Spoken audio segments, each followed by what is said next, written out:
কোনো সভ্য মানুষ নিরীহ ছাত্রছাত্রীদের উপরে এ ধরনের নির্যাতন করতে পারে সেটা কল্পনাতীত।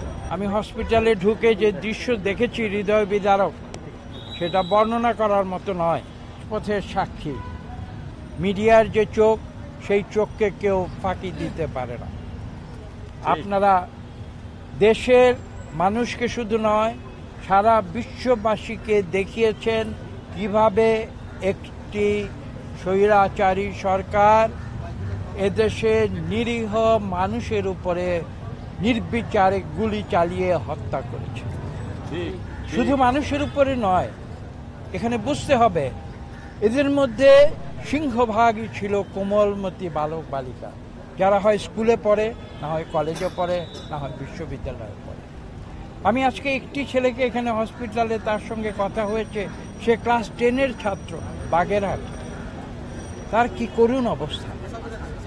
কোনো সভ্য মানুষ নিরীহ ছাত্রছাত্রীদের উপরে এ ধরনের নির্যাতন করতে পারে সেটা কল্পনাতীত।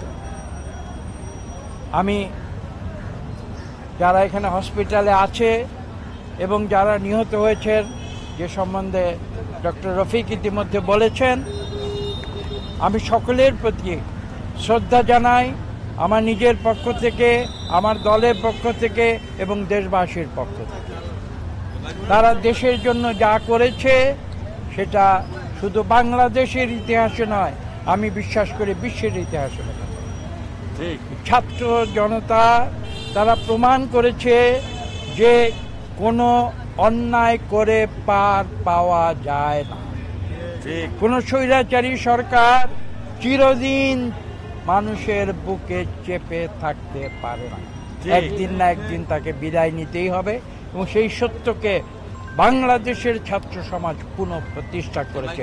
আমি তাদের প্রতি সম্মান জানাই এবং শ্রদ্ধা জানাই। আপনারা দেখেছেন বাংলাদেশ আজকে একটি ক্রান্তি লগ্নে উপনীত। আমরা একটি পরিবর্তন চেয়েছিলাম, দেশের 18 কোটি মানুষ একটি পরিবর্তন চেয়েছিল।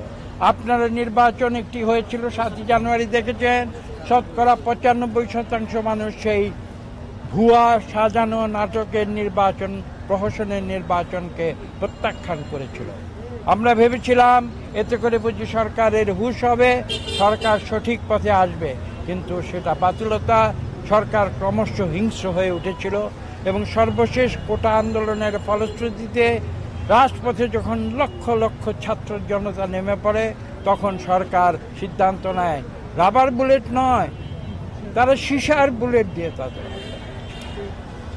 এবং আমরা যতদূর জেনেছি পুলিশ বাহিনী গুলি করে গিয়েছে, এবং যতক্ষণ পর্যন্ত তাদের রাইফেলে গুলি শেষ না হয় ততক্ষণ পর্যন্ত তারা গুলি। এর চেয়ে হৃদয় বিদারক ঘটনা আর হতে পারে না। পৃথিবীর ইতিহাসে বাংলাদেশের ছাত্রদের এই সংগ্রাম চিরদিনের জন্য স্বর্ণাক্ষরে লিখিত থাকবে, আমরা এই বিশ্বাস করি। সাংবাদিকদের ধন্যবাদ জানাই, এবং আপনারা বাংলাদেশের এই যে ঐতিহাসিক যে ঘটনা ঘটেছে বিগত 5ই আগস্ট, সেই ঘটনা আপনারা বিশ্বের বুকে ছড়িয়ে দিয়েছেন। আপনাদের কাছ থেকে কিন্তু বিশ্ব মিডিয়া নিয়েছে, এবং আপনারা যেভাবে দেশের মঙ্গলের জন্য আপনারা নিজের জীবন বিপন্ন করে, আমি জানি কয়েকজন সাংবাদিক নিহত হয়েছে, আমি তাদের প্রতি শ্রদ্ধা জানাই, আমি শোক জ্ঞাপন করছি।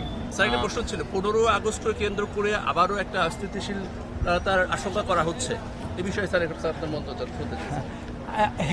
এটা কি আশঙ্কা না? তারা নির্বাচনের নাটক করেছিল, সেরকম কোনো নাটক করছে সেটা আপনারা ভালো বলতে পারবেন। দেখুন, একটি শব্দ বলবো, দুটি শব্দ বলবো, জাগ্রত জনতা। জাগ্রত জনতার কাছে কোনো ষড়যন্ত্র। একটি অন্তর্বর্তীকালীন সরকার গঠিত হয়েছে, তাদেরকে দায়িত্ব দিয়েছে ছাত্র জনতা। তাদের ম্যান্ডেট কিন্তু ছাত্র জনতা, তারা কিন্তু ভোটে আসেনি।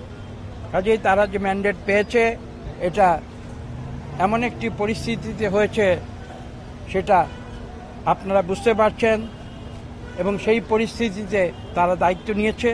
আমরা আশা করি তারা তাদের দায়িত্ব সঠিকভাবে পালন করবে, এবং জনগণের যে মৌলিক অধিকার, যেটা মূল, আজকে কোটা দিয়ে এই আন্দোলন শুরু হয়েছিল কিন্তু শেষ হয়েছে কিন্তু অন্যভাবে, জনগণের যে মৌলিক অধিকার, ভোটের অধিকার, মানুষের কথা বলার অধিকার, মানুষের যে স্বাধীনতা, মনের স্বাধীনতা, অন্তরের স্বাধীনতা, হৃদয়ের স্বাধীনতা, সেখানে গিয়ে শেষ করছে।